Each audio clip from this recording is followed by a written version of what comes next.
All right, good morning, y'all. I had some thoughts I wanted to share this morning, and I hope they're useful. And this topic is something along the lines of experiencing life as is and trying to figure out what the hell that means and trying to figure out how we can do a little bit better with it. So, one of the books that I've read the most in my life is this book by Charlotte Jogobek, who is a Zen master. I think she's passed away now. And it was an audiobook that I downloaded back in 2005 when I first started trying to figure out how to meditate. And it's her at this retreat, this sesshin, it's a sitting retreat. And of course, throughout this sitting retreat, they do a lot of sitting, but then it's sprinkled with these little wisdom topics, you know. And so one of her talks was about how her son wanted to climb Mount Everest without any oxygen. And as I understand, that's a very difficult thing to do. And when people asked him why he wanted to climb the mountain without oxygen, he would say that he wanted to experience the mountain as it was. And so the takeaway from that was that part of the intention behind having a practice, and when I say practice, like a meditation and mindfulness practice, well, actually part of the intention behind living a healthy life could be, to try to experience life as is as much as possible and trying to figure out what that is and trying to move in that direction.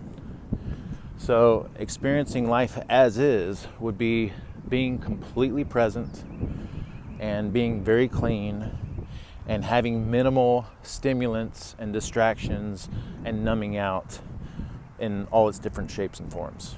All right, so where I think a lot of us are is, you know, we get up and we need something, some kind of a stimulant to get us going, or some sugar. You know, we're not present at all. We are in our heads all day, every day about anything and everything except what's in front of us. We're not present in conversations. We're not present with our work. You know, our food is, maybe it's okay, but, you know, we probably have our little indulgences that we like to have every day, our sweets and our crunchy, salty things, whatever those things are. And I think a lot of us probably numb out with some alcohol, some cannabis. We come home, we cut on the TV, we have all kinds of things to distract us, social media all day, every day, right? And when I say this, like, I'm including myself in this. I'm working on this stuff all day, every day as well. So being completely present and experiencing life as is, from my perspective, might mean getting up in the morning, not needing anything to get you going. I mean, I enjoy coffee. I don't feel like I use it for the stimulant part of it, but that'd be worth an experiment, like, of going without for sure. But not needing anything to get you going, being completely present throughout the day, in your work, in your conversations. Your food is super clean, animal meats, traditional fats, nutrient-dense vegetables, safe, home-prepared, safe starches and fruit. And you don't numb out. So you're not having a drink every night. You're not smoking or vaping cannabis every night. And you're not distracting yourself in periods of potential space, you know, like cutting on the TV or watching or listening to something. And so that might be what's ideal, you know. So I think a really good thought experiment for all of us would be try to figure out what is ideal. What does that mean to experience life as is? Which, by the way, it's uncomfortable. I get that.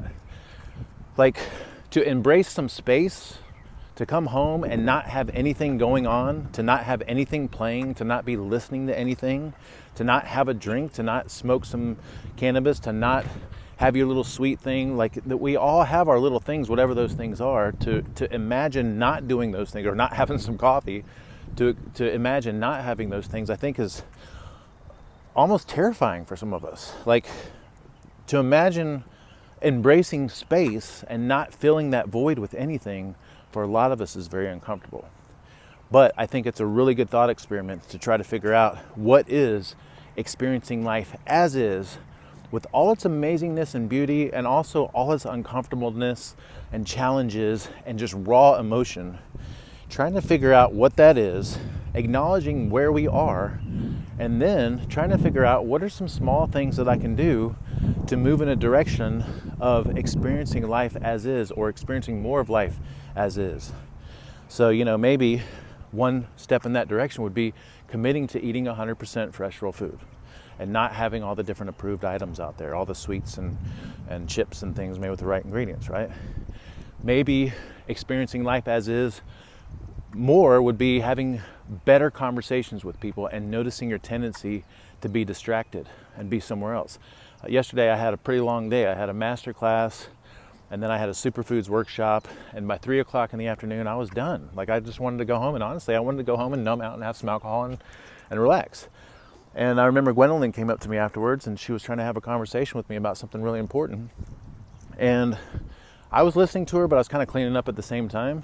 And I noticed myself. I was like, what the heck am I doing? So I faced her, stopped what I was doing, and listened to her. We had a great conversation. So maybe one goal would be trying to be more present in your conversations with people, or more present with your work. And then I think for a lot of us, a really useful experiment or an intention would be to not numb out in all its different shapes and forms. Come on, bud.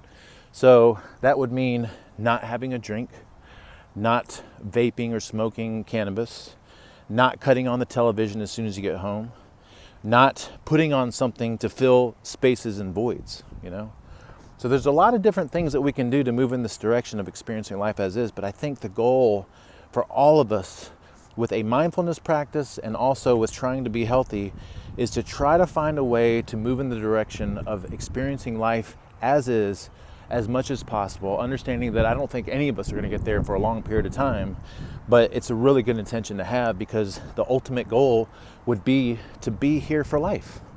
And again, to experience it with all of its amazingness and all of its difficulties and challenges, but just to be here to witness what's happening. All right, so I'm totally open to feedback and discussion and comments so that I can make this a little bit better. This is my first shot at trying to talk about this. I've been thinking about it a lot lately. All right, and I'll put some tips and hints and maybe some little things that you can experiment with or tinker with in the notes associated with this, okay, or the blog post or whatever, all right? So y'all make it an amazing day. Make sure that you prioritize this week. Prioritize real food. Prioritize your fitness, prioritize sleep, and prioritize a little bit of quiet time for yourself, okay? Love you guys. Take care.